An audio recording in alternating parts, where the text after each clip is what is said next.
A ministra Rosa Weber, do Supremo Tribunal Federal, suspendeu nesta segunda-feira, em decisão monocrática, trechos dos 4 decretos sobre porte e posse de arma editados pelo presidente Jair Bolsonaro em fevereiro. A suspensão afeta, por exemplo, o trecho que aumentava de 2 para 6 o limite de armas de fogo que o cidadão comum pode adquirir desde que preencha os requisitos necessários para a obtenção do certificado de registro de arma de fogo.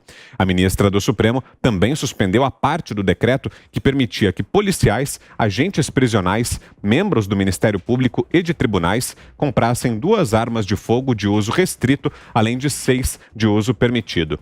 Outro trecho vetado é o que ampliava os limites para compras de armas e munição para caçadores, atiradores e colecionadores.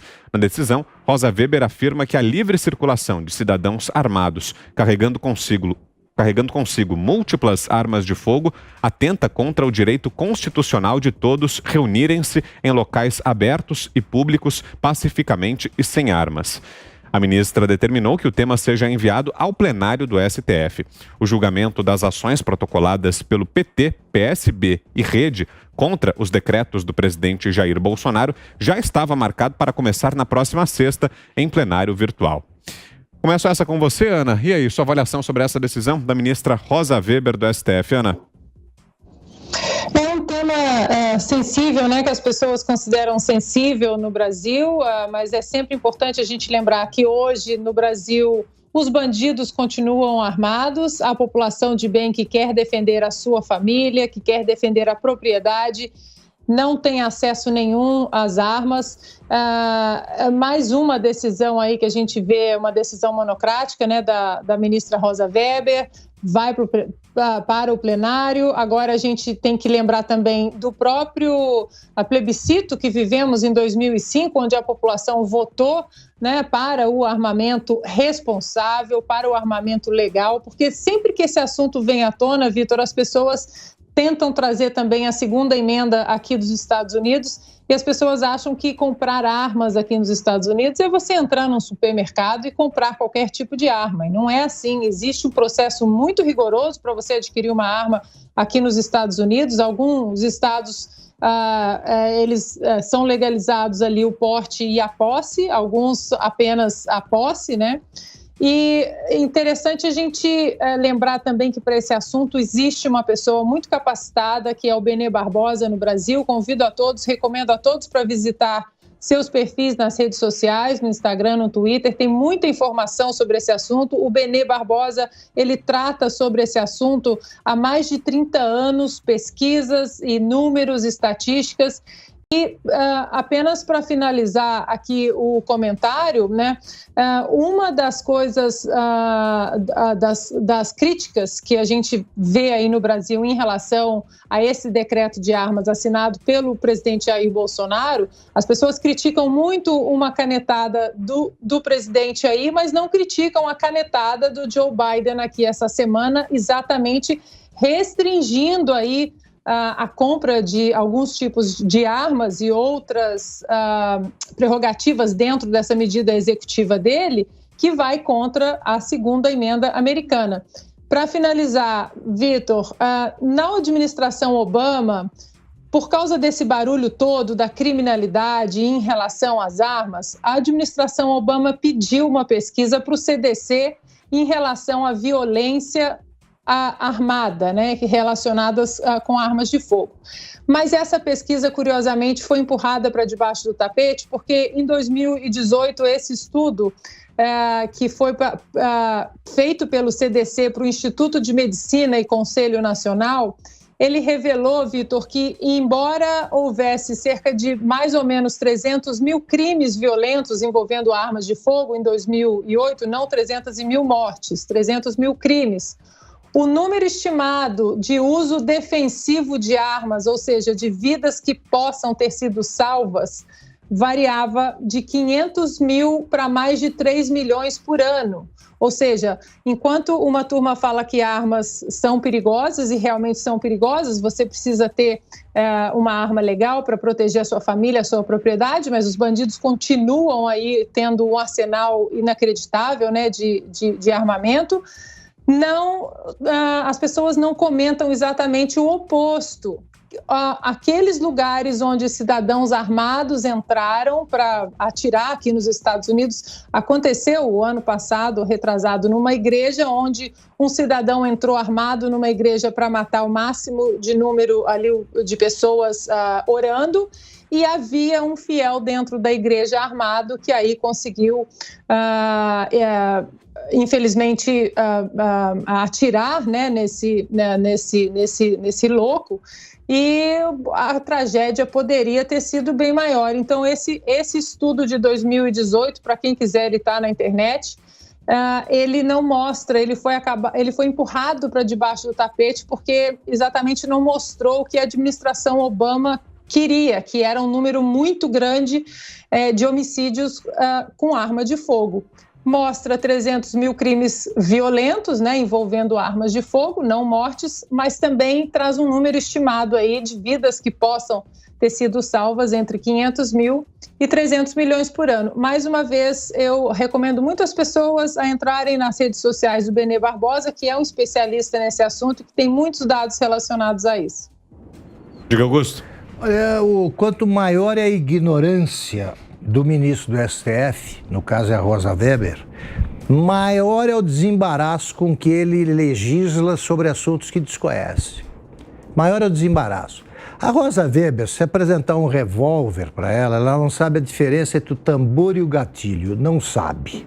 Nunca mexeu com isso. Acho que dispara sozinho, que te dá uma vontade imensa de sair atirando em todo mundo e tal. É uma completa ignorante nesse assunto. Aí ela se coloca acima da presidência da República, do Congresso, de tudo, e delibera. Isso não pode aqui, não pode ali. O que ela entende disso? Por que ela não declara inconstitucional, então, o direito de legítima defesa? Se você é atacado por uma pessoa armada e tem chance de reagir, como é que você vai reagir desarmado? Como é que faz? Você te aponta um revólver, você tem a chance, aí você entra num combate braçal com ele. Quer dizer, é muita ignorância. E está, sobretudo, se colocando de costas para o povo. Quando foi votado tal plebiscito, esse negócio sobre armas, referentes, sei lá. O Estatuto do Desarmamento? O Estatuto do Desarmamento, lá na minha cidade, por exemplo, foi 80%, mais que isso, a favor do uso de armas, com esses cuidados aí que a Ana Paula lembrou, registrou. É claro, ninguém é louco, né? Ninguém vai dar arma para criança, eles acham que as crianças vão achar a arma que adulto esconde no berço. Aí vão começar a atirar, mata o pai, o avô e tal. São umas bestas quadradas nesse assunto. Por quê que na minha cidade você teve 80% a favor? Porque lá você sabe o que é viver num sítio que tem inclusive animais selvagens, que a Rosa Weber só vê em zoológico. Tem ali, então você atira na onça que ataca o seu gado, assim, tá? Dá para desenhar para a ministra Rosa Weber entender. Quer dizer, então esses caras não entendem do assunto, tenham a humildade de deixar a discussão entre pessoas que tenham algum conhecimento do caso para não legislar como uma besta quadrada, repito, e interferir na vida de pessoas que são prejudicadas pela ignorância de ministros que deveriam conhecer a lei e a vida. Você, Fiuza?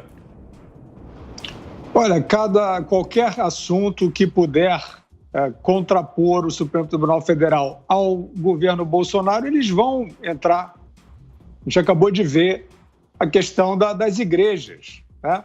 O STF tinha decidido lá atrás, não é assunto federal. Isso é governador e prefeito que decide o que funciona e o que não funciona. Ora, se bate lá a questão das igrejas, vale a decisão, não vale? Para o STF isso não vale, porque eles tinham decidido que podia prender após condenação em segunda instância e 3 anos depois eles vão e rasgam a própria decisão, então isso para eles não é problema. E não foi problema. Apareceu lá a questão porque o atual presidente, tem na forma de fazer política, na forma de lidar com seus eleitores, um apelo religioso também, não tem? Pois é. Então, para o STF, basta isso. O STF vive hoje nessa feira demagógica e retórica. né? O STF está preocupado com a sua credibilidade como instituição. Ele deveria mostrar, ele deveria ostensivamente apresentar, né, nos seus atos, na sua pauta, que não virou um partido político contra um presidente, não é nem contra o governo, é contra um presidente. Eles só fazem isso. Então, nesse caso, é exatamente isso. Quem tem que emendar esse decreto ou vetar esse decreto é o parlamento. Mas a ministra do STF vai lá porque ela tem uma chance de parecer que é pacifista, né? Ela tem uma chance de fazer uma decisão, né? Como nós vimos, ainda temos que aguentar esse texto, né? Esse tipo de fundamentação assim meio subparnasiana, né? Do direito. E assim, desta maneira que o STF avacalha a si mesmo, se metendo em tudo quanto é assunto, que o indispõe, né, o que contrapõe ao governo federal e fazendo esse tipo de fundamentação. Então, todos os assuntos em que o STF possa parecer que é meio de esquerda, que é meio progressista, que é meio antibolsonarista, que é meio contra os 30% de neofascista, não é isso? Que a Dilma diz que tem no Brasil.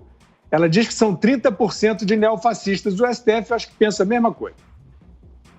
E você, Zé, o que achou da decisão? Olha só, as armas assustam mesmo, porque elas foram feitas para matar, né? Ninguém descasca laranja, corta batata com um revólver. Foi feito para matar. Isso é uma realidade. Não se pode dizer que esta proposta de dar direito de defesa significa uma política de segurança pública. Não é isso. As pessoas que não sabem manejar uma arma e que não sabem lidar e que não sabem a diferença entre o gatilho e o tambor de um revólver, que ninguém eu acho que usa mais revólver, todo mundo está na base da pistola mesmo. E essas pessoas não são capazes de defender nem eles e muito menos a comunidade. Mas o que é isso que o Augusto falou, é o direito de defesa. E aí, se a Constituição te garante o direito de defesa, ninguém vai se defender com as unhas, como se fosse um gato. Se defende com armas. E isso é muito claro. Além do que, esse foi um assunto discutido durante a campanha eleitoral. O que eu escuto aqui no Congresso Nacional é de que todos sabem, têm consciência de que a opinião pública quer o direito de se defender, o direito de andar armado. Mas os deputados se sentem no direito de travar qualquer debate que possa dividir o plenário. Por exemplo, pena de morte, algo que se relacione com o aborto, o direito de defesa, ou seja, o direito de andar armado. Esses debates são travados. Eu acho que esta omissão do Congresso Nacional é que é indevida. O Congresso está devendo. Tem que sentar e rediscutir o Estatuto do Desarmamento. O Estatuto do Desarmamento fechou muito a possibilidade de armas, né? Chegou ao ponto de levar, quando houve uma dúvida ali, levar para a opinião pública o referendo se haveria ou não proibição de venda e fabricação de armas no Brasil. Veja bem, proibir fabricar e vender armas no Brasil. O plebiscito foi no sentido contrário à lei aprovada, e isso caiu no texto. Então, pode-se fabricar armas e pode-se vender armas no Brasil. Mas ali demonstrou que a população quer andar armada porque se sente insegura e é preciso dar ao bandido, né, aquela sensação, pelo menos, de insegurança, que se ele pular o muro, ele pode encontrar ali alguém armado. E deixou toda a possibilidade. Hoje é possível. Você pode andar armado no Brasil desde que autorizado, que você tenha o porte de armas. Mas aí deixou nas mãos da Polícia Federal esse direito de dar porte, ou não. E aí ninguém dá. Alguns superintendentes simplesmente travam, ninguém vai dar porte de armas aqui, a não ser em caso de extrema necessidade. Então, assim, todo o poder de definir ali hoje, né, quem pode ou não pode, é a Polícia Federal. O que o presidente está fazendo é tentando cumprir um compromisso de campanha. E esses decretos aí, eles são para colecionadores, né, os atiradores esportivos, os caçadores, que são clubes organizados, com armas registradas e tudo mais. A mensagem que eu diria aqui, Vitor, é a seguinte: esse debate que os partidos de esquerda falam coisas irreais, de que o presidente é isso, que é homofóbico, que é armamentista, mas olha, não é verdade, não houve mudança na lei. Esses decretos permitem apenas compra de munição, compra de alguns equipamentos, compra de mais armas por pessoas que já estão autorizadas por lei. Se alguém se sentir por esse discurso da esquerda que o presidente liberou tudo e comprar arma ilegal e ele for pego, ele está complicado, porque a lei ainda não mudou. E é isso que eu cobro. Eu estou cobrando do Congresso Nacional que discuta o que o povo quer. O que o povo quer? É exatamente esta regularização, essa regulamentação em que as pessoas possam usar armas legalmente.